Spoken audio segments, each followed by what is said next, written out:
For any gamer who spent countless hours on RPGs like Shining Force and Chrono Trigger, for any sci-fi nerd who's read his or her fair share of H.P. Lovecraft, and for anyone who's up for a whole mess of references on the two subjects, this game is for you.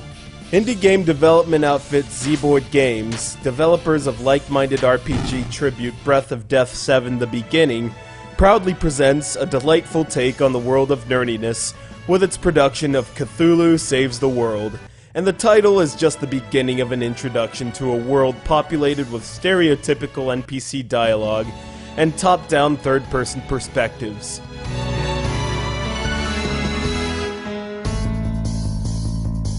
It almost works like an abridged version of your favorite RPG you used to jam on your SNES. You control the famous H.P. Lovecraft cosmic monstrosity known as Cthulhu, if that's how you pronounce it. Die-hard fans of the great sci-fi author maintain that it cannot be pronounced by the human tongue, and it's more like Call of... Ow! Or something.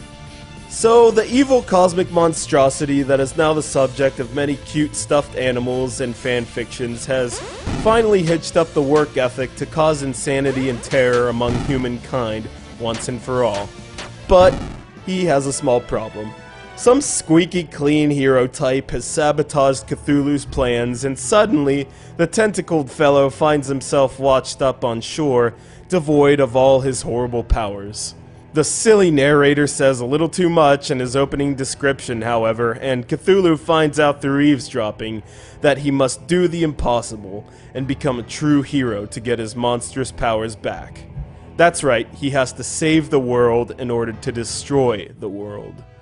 So, in order to become that true hero, you must control Cthulhu and whoever is sidekick enough to tag along with him and put up with his delightfully scornful attitude through 6 to 10 hours of epic 16-bit gameplay that would make old-school RPG fans like myself giggle with happiness.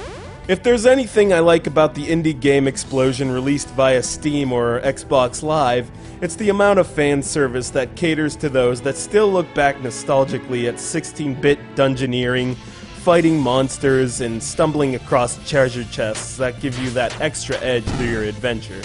Cthulhu is a sweet and simple tribute to those days as he travels through towns like Miskatonia and Dunwich with his combination groupie and sidekick, the blue-haired, trident-toting Umi, along with 4 other playable characters you'll join up with along the way. An important part of this game is the battle system that is a reference to old Final Fantasy titles and Earthbound. Attacks are illustrated by the enemy's reaction, which can be highlighted if Cthulhu or his cohorts perform an attack that makes the enemy go insane. What impressed me most about this aspect is that each enemy in the game has their own comical description and a unique, insane design that just screams, "Oh God! It's the combination octopus, dragon, and human caricature!"